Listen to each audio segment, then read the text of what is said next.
Reviews, the biggest news, the what's new, and the who's who. Welcome to the Daily Gamer Podcast with Joe Mango and James.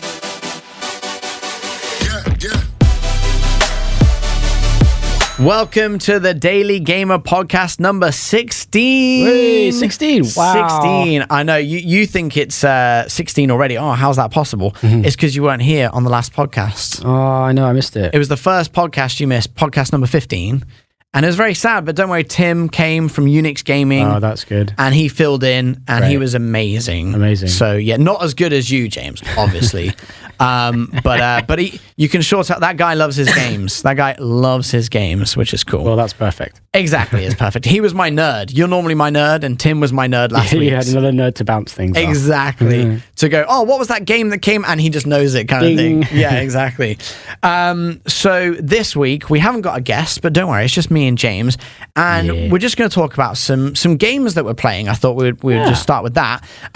You're playing Hogwarts. You started it, yeah? I'm playing Hogwarts Legacy. I've given it about maybe 2 or 3 hours. Okay, so pretty early on. So I can give you like an early bird taste of it. Go for it, yeah. So I was quite excited to get it started. And I mean, you know, there's a character creation, right? How long did that take? Two and a half hours? Yeah, that took 3 hours. Yeah. 3 hours.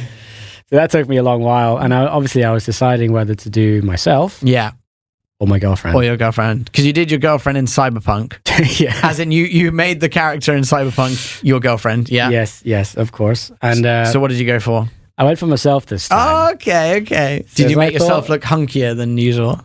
I don't think you can really change the body shape, actually. Okay. I think they're all pretty standard. Okay. In terms of like the customization of the way you look, can go quite far, actually. Okay. Yeah. So I set myself up, went through the introduction, and obviously in the story, you join Hogwarts as a 5th year, so you're a bit older. Ah, okay. So in the game, you don't start from your first year. No, you start as a 5th. And then, you obviously, you meet someone, and you kind of go along with this person for a while who works at Hogwarts. So he's like a teacher, he's a professor. Yeah. And so he picks you up. And then you have a small like adventure at the start just to get things going. Okay. And then you eventually end up in Hogwarts with your, you get to the Sorting Hat, and obviously you have to. But wait, if you're a 5th year, why do you need to go to the Sorting Hat? Well, because you don't have a house yet, do you? But wait, you're a 5th year, but you're not necessarily done your 5 years at Hogwarts? No. So you've done 4 years before somewhere else, and now you've joined Hogwarts. Yeah. I'm with you. Yeah, so then you get to choose your house. Okay. And wait, you get to choose? The Sorting Hat doesn't choose for you? You answer a few questions. Okay. And then it kind of gauges for you where you fit in. Are you evil? Are you good? Kind of like. Are you a Hufflepuff or a Ravenclaw type? Yeah, similar. And that process isn't that long, so you get put into a house pretty straight away. Which house were you in? Ravenclaw. Oh, were you happy about that? I think I was. Yeah, you were? And it kind of fits my kind of creative kind of... Oh, is that what Ravenclaw is all about? I think so. Yeah. Something like that. Okay. And then, yeah, it's really cool. And then, okay, when they pop you into the school. Yeah. And you get introduced to the common room. You meet a few characters here and there, and then you start taking classes. Okay. Yeah, and then you start actually taking classes. And this is a sort of a good way to introduce the game mechanics, because then you pick up the spells. Yeah. And you learn the spells. So like in action RPG, generally you'll have skills, right? Yeah, you'll have skills, and these spells are the skills. And you learn them slowly so you don't get overwhelmed by having them all at once. Exactly. Yeah. So you take a class, and you can take these classes as the main story, and you get introduced to what Reparo and Incendio and all the all those, right? It's really cool. Honestly, I really want to play it. And then in between that, you can wander around Hogwarts and explore it, basically. I wish it was an MMO. Yeah, well, it would be carnage, though, wouldn't it? It would be. It'd be nuts. It'd just be everyone just firing. Just go choo choo choo. Avada Kedavra! Yeah. And but one thing I do want to say about to talk about really is the design, is the atmosphere. Yeah. The world itself is incredibly detailed. Nice. Like it's they haven't just put loads of fog around to like mask the imperfections. It annoys me a little bit because it's so detailed and it's 4K resolution on the Xbox Series X, which is what I have it on. And you got a 4K TV as well. Yeah, but it's not big enough. Like my TV isn't big enough to see all the detail at once. Really? Maybe it's because I sit too far away. But how big's your TV?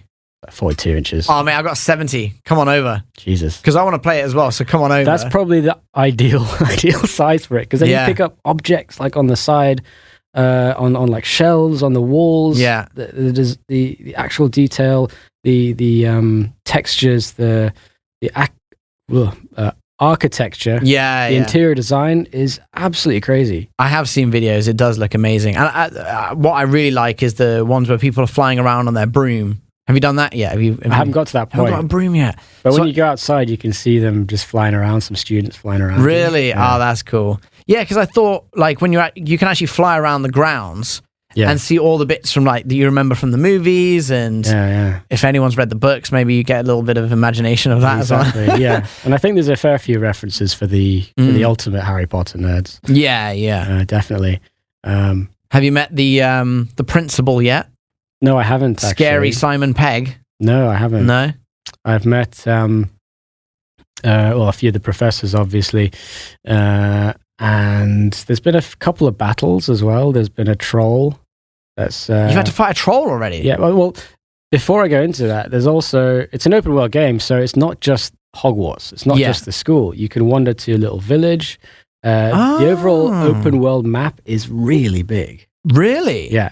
Oh, I didn't know that. Yeah. Okay, yeah. Oh, so I did see one video where there was like someone was fighting a bunch of evil things inside a village. Okay, so because you can go to Hogsmeade and you can go get a butterbeer or whatever as well, exactly. Right? I've had a butterbeer. Oh yeah, it's how delicious. was it? Yeah. So because you don't have your broom, does it take you a long time to walk there? You can also fast travel. Oh, okay. So I mean, as wizards can like fast travel in the books, basically, can't they? So yeah, only the really good ones though. Oh, the good ones. They do the whole. Yeah, But I think you have to be like I think to do that. This, correct me if I'm wrong here, but I think you have to be over 18 or something to use that magic. Oh, maybe something like that, because they don't do it in the the younger years. Don't actually do it. Yeah, they only do it like later on, and I'm pretty sure like Hermione. Harry and Ron don't actually ever use that, do they? Not until like the last one. Anyway. I'm not too sure. I mean, for the mechanics of the game, I think it just makes it a easy. No, for sure. But it does look really good. Yeah. I am super jealous. Like, come round, use my TV. I gotta be honest, my TV actually broke, so I needed to buy a new TV, and it turned out it was like deal central at the time. Okay. Everyone was putting on deals for TVs, and I thought. Do I get a 60-inch? Do I get a 50-inch? 55? And then it wasn't that much more for a 70. So it was like 500 dirhams more. Nice one. So I just went for it. And also, because we actually live in the same style house, right? Yes, we do. My couch is right at the back wall, and my TV is right on where your TV is. Really? Yes. It's that big? It still works? Yeah, exactly. So I needed a big TV because there's a huge gap between the sofa and the TV. Because you put your sofa differently to mine. Yours is actually quite close to the wall. Yeah, it's like half the room. Halfway, almost. Mine's all the way at the back, so you need a big TV. But as soon as we got the 70-inch, you don't even notice anymore. Oh wow! I know I'm getting into TVs. That's the solution then. But I know it's one of those TV. It's one of those things. Like as an adult, it just makes you so happy. Yeah, you know what I mean. Going from like I went 15 inches bigger. Oof. And honestly, I was like, my life is complete now. Did it feel good because it was bigger? I just wanted to, I knew there was something there for that. Okay, so overall, first impressions, like, do you have like a rating for it out of 10? 10 being really like best game in the world. Sorry. James is a little bit sick, so he might be coughing. Here we go. Sorry. Okay. 10 is the best game in the world, like Breath of the Wild or something, right? Oh my gosh. Well, I can't as a first impressions. I mean, I can't wait to go back and play more of it. Yeah. Because it's also there's another aspect of it which is very relaxing as well. The music and sound is really good. It's very therapeutic. You're just wandering around Hogwarts, even. Nice. But as a first impressions, I'll give it maybe I'll give it an 8 out of 10. Okay.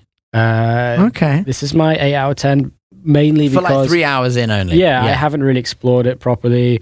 I've changed my clothing around a bit, changed the my equipment and stuff, so my stats are a little better, and that's fun. Yeah. Because you can either look ridiculous, or you can... Because you have the choice of putting something on, like a cloak. Or just being nude.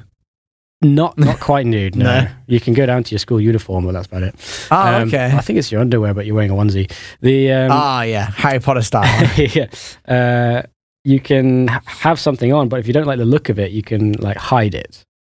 Yeah, I'm with you. So you don't have to wear ridiculous glasses or hats or anything with high stats. You can just keep the stats and then remove it, so it's not there, like make them invisible. Thing is, I really like to look silly, ridiculous when I play games. Yeah. Okay. Like the crazier, the better. Okay, so just really quickly, what are the different types of stats you have to get up? So I think it's quite simple in this game. You have like offense and defense, and I can't remember what the other one is. Magic power? Probably, yeah. Something like that. There's like 3. There isn't a huge amount of detail in that respect. But so it's more just like as you're getting up, like do you have a level, like an overall level? Yeah, so you level up. So as you level up, those stats kind of increase a little bit, and then you can get better gear. So essentially it just helps you get to the next stage of the game. Exactly. Yeah. So it's not like anything too crazy. Okay. No, it's a very simplified RPG mechanic. It's not like, say, Witcher. I think simple's better sometimes, though. Yeah, it is. Like, in Cyberpunk, it's ridiculous. Yeah, I know. Yeah. It is ridiculous. When you're leveling up, you're like, you've got so many stats, and you're just like, I just don't know what to get up. Yeah. So you've got like, what is it? On Cyberpunk, you've got like 5 or 6 different main trees, and then when you click into those, they've got like loads of things you can get up from inside of them, and each one exactly, it must be like 100 different stats you can choose from. Yeah, it's nuts. And ridiculous. You can make, but in the same vein, you can make a build super unique to something very specific. Whereas if you have very few, then you're a little bit limited. Yeah, individuality of skills or your build is a little different. I mean, is a little not as like unique.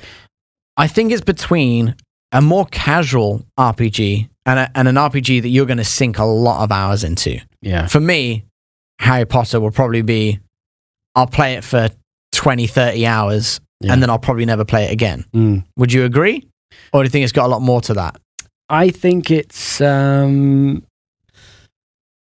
me, like, as you say, is Cyberpunk. Cyberpunk is that deep for a reason, and that's why I still play it like years on, because you can still come back to it. Yeah. And then I can have a uniquely different play experience each time, because I can focus on a skill, or I can focus on a mission, or because you can kind of focus on one tree, can't you? And then you can use that one tree to do crazy cool stuff. If it's like, using swords or something, you could be like the best swordsman, and you can change your skills around, so you can be better at shooting, you can be better at melee, whereas like Hogwarts Legacy would be, you would spend more time in the world, you'd enjoy the world more, rather than building your character or making your character super specific or super unique. I think your character is just almost like a crutch for the story and the world to explore. And like an avatar.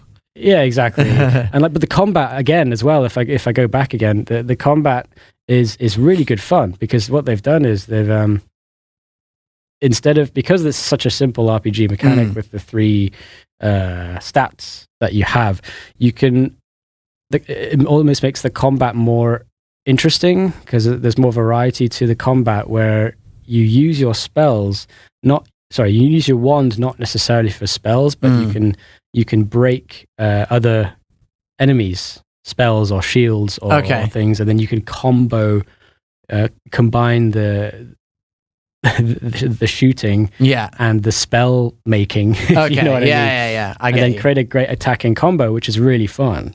Honestly, that's the thing that impressed me the most, was when I saw the combat videos. They look intense, and you can even kind of almost like Witcher-esque, or Elden Ring, or where you can dodge, you can jump, you can exactly move at the right time, and you dodge that thing. The combat looks really fun. It is fun. They've done a lot because you'd expect that maybe, it's not much you can do with a wand. You can like, zap someone and then do another spell. But they've really worked on that. They've made it very engaging and exciting and unique. Each battle you're in, you can use different sort of spells to suit the enemy that you're against. So they thought about it really well. I like it. Awesome. Well, there you go. That's your James's first impressions on Hogwarts Legacy. Yes. Definitely want to have a go on that. So thanks for that, James. No worries. I want to tell you right now, though, about the game I've been playing. Yeah, what are you playing now? It's been out like 5 years, I think, when it first got like the first ever release. I'm only going to talk about this briefly. Okay. But Subnautica. Uh-huh. Subnautica. It is what is that? A survival game. And essentially, the premise is you're on this ginormous ship with like thousands of other people, and you're flying over like a planet or something, and your ship crash lands. Right? But the whole planet is just water. Okay, it's just water. Okay. So when you get there, you're in a life pod, right? And your life pod is kind of broken. You've got like pretty much nothing with you. So you've got to swim down, and you've got like a diving suit on, so you've got like flippers and stuff, but not very good ones. And you've got to like catch fish so you can eat and drink. Okay. And you've got like it's like futuristic. So you've got you're underwater. Then. Yeah, for like the most part, you're underwater, but you can make bases and stuff. You can go inside your bases, which are still underwater as well. And you can also there are land bits. You can go on the land, but most of it is underwater. And you have like, you have to like forage for what you need. There's like rocks and stuff. You got to go like collect titanium and copper and silver and gold, right, and diamond and there's different. You have a scanner, and you have to scan things with your scanner to figure out like what that could potentially give you. Yeah. So if you scan it, it will kind of say, "Oh, this is this type of alien life form. You could make lubricant out of this thing, or silicon rubber, or whatever." Nice. So then you got to go collect things. You got to find. You got to search for it though. So at the start, you don't know anything, and then the more you search for it, the more you're like, "Oh, that gives me that. That gives me that." Okay. Are the worlds procedurally generated? No, it's the same map. Same map. Okay. Same map for everyone. But it's a pretty big map. And then basically, you can start finding wreckages of different ships that have landed there and da-da-da. Cool. And you can find like how to make, the first thing you get is a sea glider. You know, one of those things you hold onto under the water and it has a little motor. An image here, Yeah. Then you can like find out how to make your own little craft that goes in the water. And then at the moment I'm finding parts for a Cyclops, right? Which is like a bigger ship, but I've only found like 3 of the parts so far, and I need to find like loads more before I can actually figure out how to actually build this thing. But overall, it's really cool. There are things that can kill you. There's things that you can eat. The deeper you go, the scarier it gets. It gets darker down there. You obviously have your amount of breath in your CO2 tank. You can upgrade your tank. You can upgrade your ships. Like it goes pretty crazy. Would you say it's like a No Man's Sky but underwater?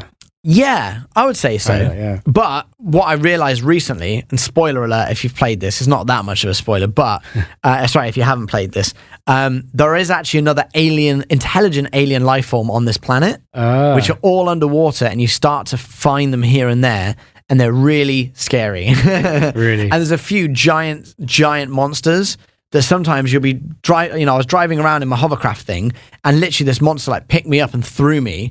I jumped out and started swimming away, and then he grabbed my craft and like swam off with it, and I'm just like, what just happened? Like, because it's like it's all they got this really peaceful music, and you're just like hovering along, and there's like little fishies, and you're just like, oh, this is pretty. And then out of nowhere, you're like, you can kind of hear them before you can see them. Yeah, because it's what I do like is when you're in your hovercraft, obviously you can go like 360. And it moves. The controls are really nice to move it around and everything. But if you hear a noise, you have to kind of turn around. And sometimes you turn around and it's right there. You're like, ah! It takes you by surprise. And you got to try and swim away. But anyway, yeah, because I've looked at some screenshots. Yeah, there's some cute animals here. Yeah, there's a lot of nice ones. Cute things. Most of them are nice, but there's some bastards. There's some nasties. Yeah, some nasties. Mainly when I basically, one of the things it said, we're going to meet you at this point. We're going to come and extract you and stuff like this. So I went to that point and was like, oh, what's going to happen? And then as I got there was like this big like building that was like being made by some alien life form. Yeah. And then as the the spacecraft started coming towards me to like extract me, this giant gun came out and went poof, and like shot their craft down. And then I thought, all right, well, the craft's down. I'm going to go see what they dropped, you know? And as I got down there, all these creatures started coming out and started, they basically teleport you around. Okay. It's really strange. So like if you're in your actual craft, they can teleport you out your craft. And I don't know if they can hurt me or not, but I was really scared. Like That's genuinely crazy. But anyway, that is Subnautica. I'll tell you more about it next week when I've played more. Again, Definitely. I'm probably How many only hours have you put into it? Yeah. probably 5 or 6, Okay. maybe 7. And is that like a leveling system as well? Like, are you like no leveling system, but it's more of like as you explore more, you start to get better resources and you learn how to make better things. And you can build bases. And you can build. You know what? The base buildings are really fun. Yeah, you can build bases, and you can start to find other tools. Other parts to your base. So, like recently, I found a thing called a moon pool, and the moon pool, I can dock my spacecraft into it. My not spacecraft. What would you call it? It's like a submarine kind of thing. Thingy. Subnautica thingy. Anyway, so I like can dock that in there, and then I can upgrade it now. I added like torpedo shooters, and I made a couple torpedoes, but then I ran out of the material called magnite. Okay, anyway. It looks really interesting. Like, so obviously there's an element of crafting and building and exploration.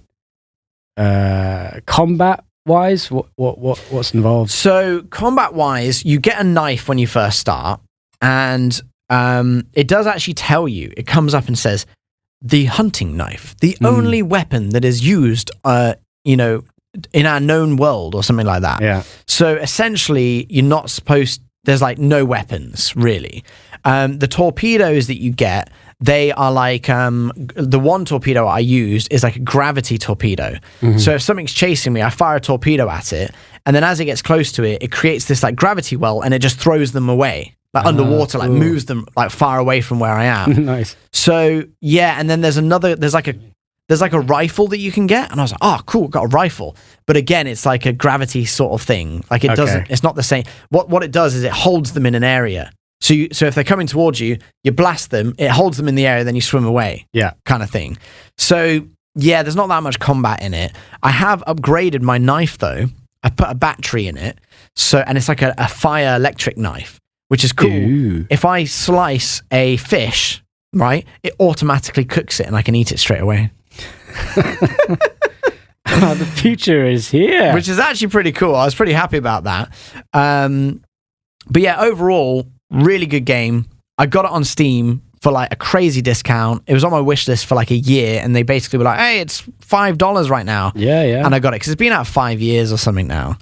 Yeah, but I would recommend crazy ratings as well. It's just, yeah. Honestly, 10 out of 10 on Steam. They've got they're still updating the game as well, and I think they've got a new game coming out, if I'm not mistaken, or maybe it's just like a new upgrade to this game. I can't remember.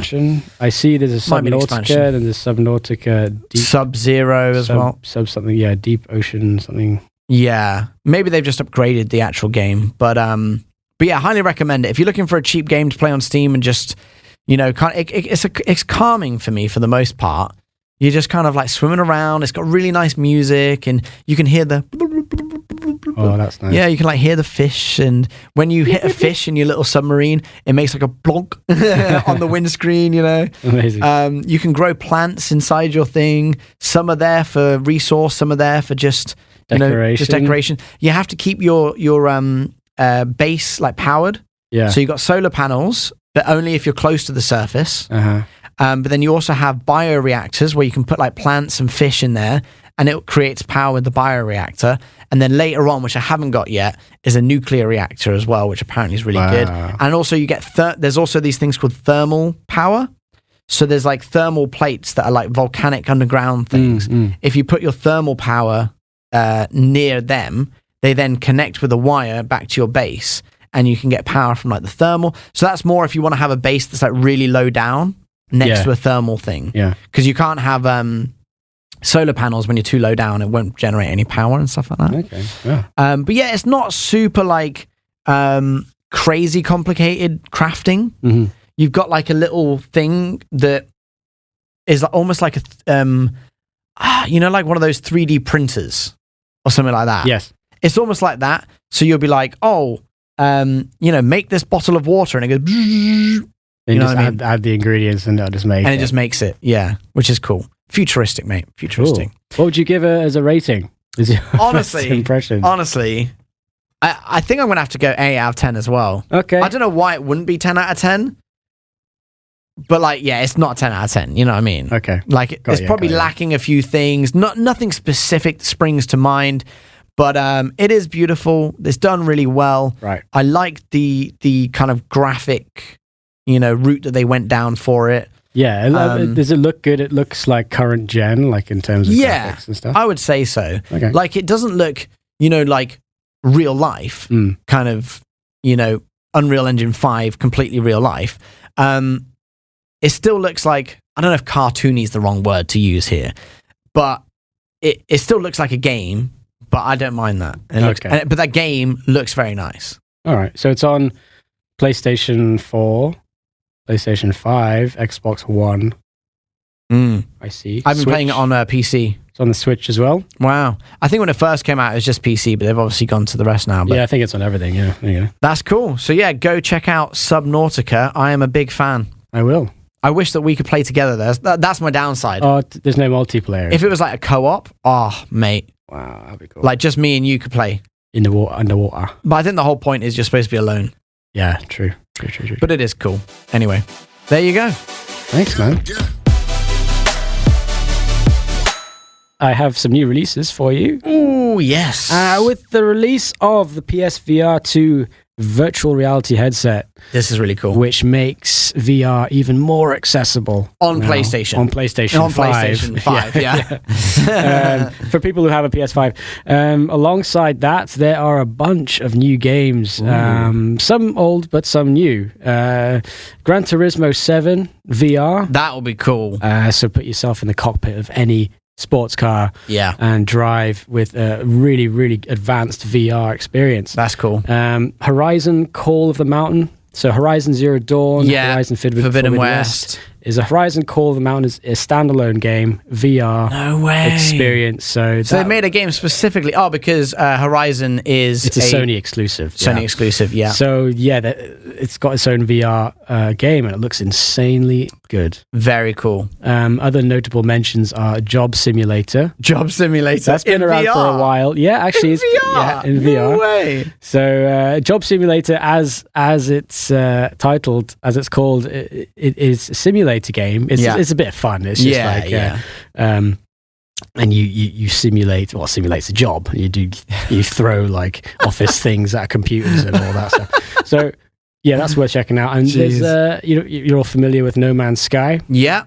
So you can play that in VR. Now that would be great as well. Yeah, because you're in space. You're in space and on procedurally generated planets and pretty stuff. cool. So yeah, that's worth checking out. That means that it's a randomly generated, right? Yep. Procedurally generated. It just means like every place you go to is just randomly generated from anyone else. Different every time you visit, yeah. Very cool. I like that. Some non-VR games to mention Company of Heroes 3. Okay. That is a strategic, an RTS game based on period war. Real-time strategy game. RTS, yes, is what I meant to say. Yeah. Based on, I think, World War II. Just you with your acronyms. I just wanted to... based on war stuff. War stuff, basically. Yeah. I can't remember specifically if it's World War I or II. Yeah. Another notable mention is Kerbal Space Program as well, comes out. Yes, 2.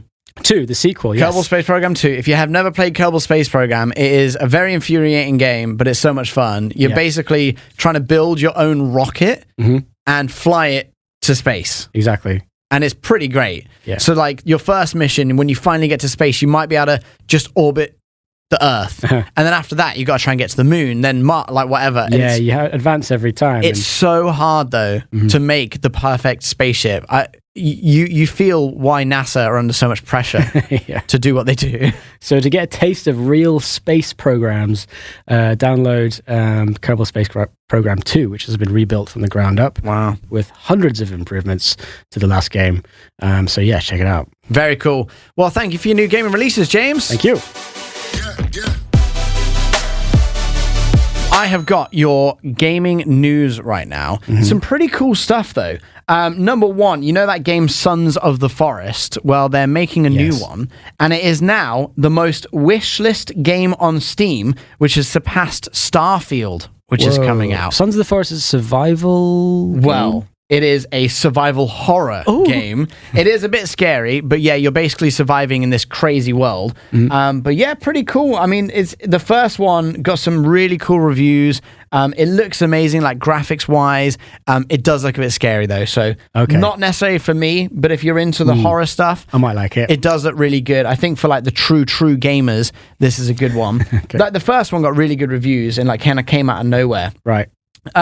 Also, a Twitch streamer beat Elden Ring, right, which is a hard thing in itself, but just using her voice.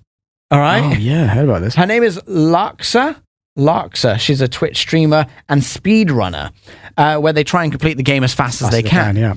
But she's basically complete the whole of Elden Ring without touching a single button, relying entirely on the voice macro software called Voice Attack by mapping vocal commands to specific in-game actions. Pretty crazy, right? Yeah. She's beaten the whole of Elden Ring without touching a button. That's crazy. It is crazy. Like, that is pretty cool. So Larxa, if you want to see what she's done. I will check that out. You can head over to our website, daily-gamer.net. It's got the full video on there. Okay, great. Daily-gamer.net, got the full video there. Nice. Also, you know how Microsoft have kind of taken over, Activision Blizzard? Yes. Well, they've done a deal with Nintendo, a 10-year deal to bring loads of Xbox games to Nintendo. Oh, wow. Okay. Including Call of Duty. Huh. Yeah. So even though, because when Xbox were, making this acquisition, everyone's like, oh, we're not going to be able to play games on anything but Xbox. Yeah. And they were like, no, don't worry, we'll still allow it.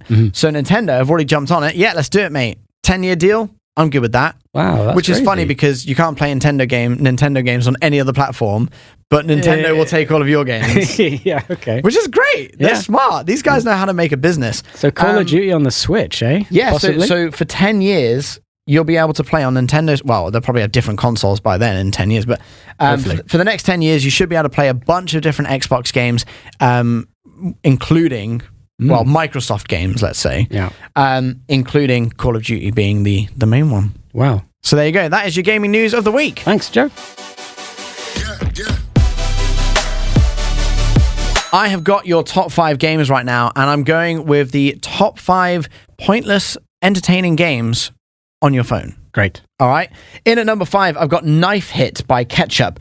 Basically, all you have to do is throw knives at a circular kind of like wooden object that spins around. Right. And you've got to throw the knives. It'll tell you how many to throw. And you've got to throw that many. And then once you throw enough, right? Say it's 5 knives without hitting each other. Okay. Then you win. You go on to the next level. And you just tap to throw, right? And you just tap to throw, one button.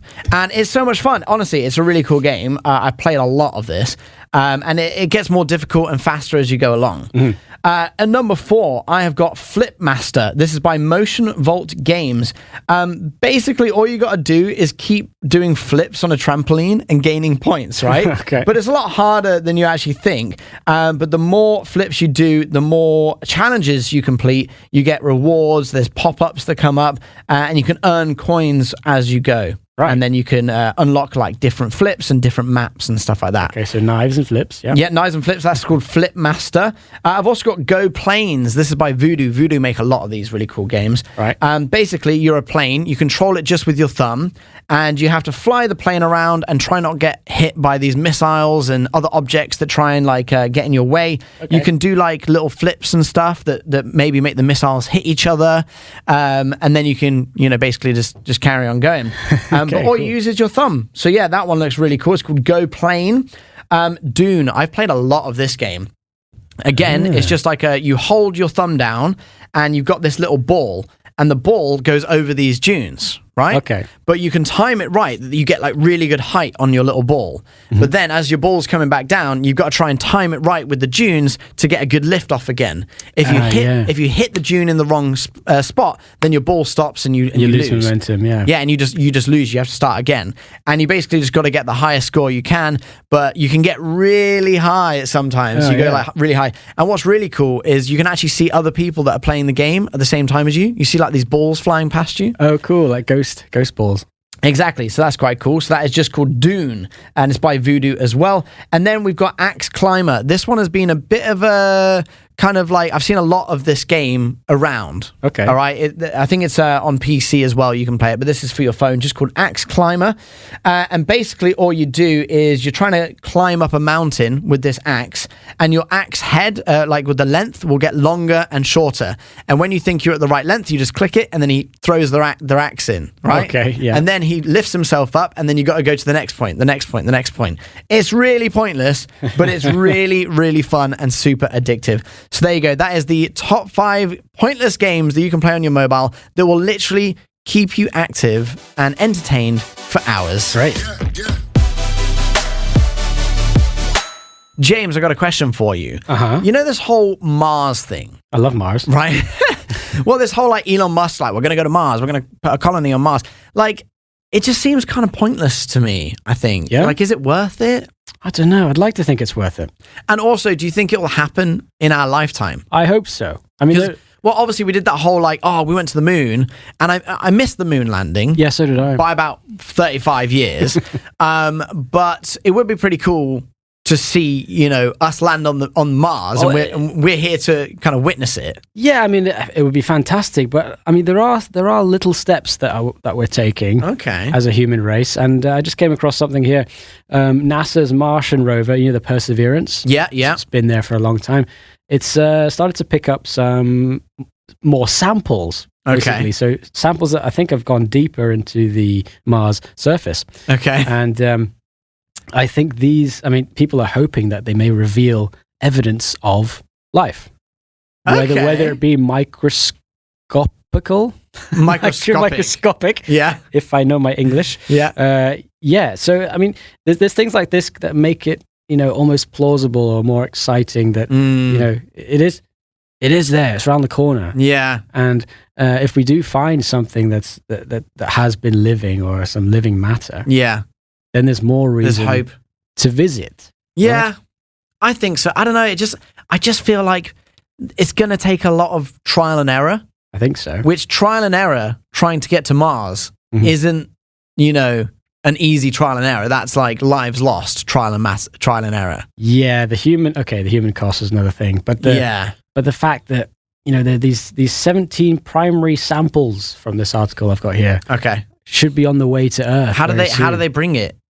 Oh, I guess I don't know. I don't know. Spaceship. But that's what I mean. Like the rover's picking up these samples, but like, does he analyze it there? I'm not sure. I'm no expert. Yeah. I just came across this recently, but they could either analyze it on site as well, so that's an option, I think, and then obviously transmit the data to Earth. Yeah. But or they just send a dude. They send a little space person. Yes. Oh my goodness. All right. Well, Mars. I don't know. We'll see. I guess we'll come back to it in a couple of years and see how far we've got. Yeah. We'll let you know. We're obviously the experts. Yes, we are. And that is it for podcast number 16. Woo! Thanks for paying attention and listening all the way through if you've made it this far. It's great talking about games. It is. It's just what we love to do. Yes. If you've got a game that you want to, you know, get on our podcast for us to talk about, if you've got any questions for us or anything like that, DM us. Yeah, you can either message us on Instagram, probably the easiest way, Daily Gamer Official, or you can always go on our website. Daily-gamer.net. Yeah, exactly. We got some contact info on there, I believe, like our email address. Yes. But yeah, we've loved having you. We will see you next time for podcast number 17. Woohoo!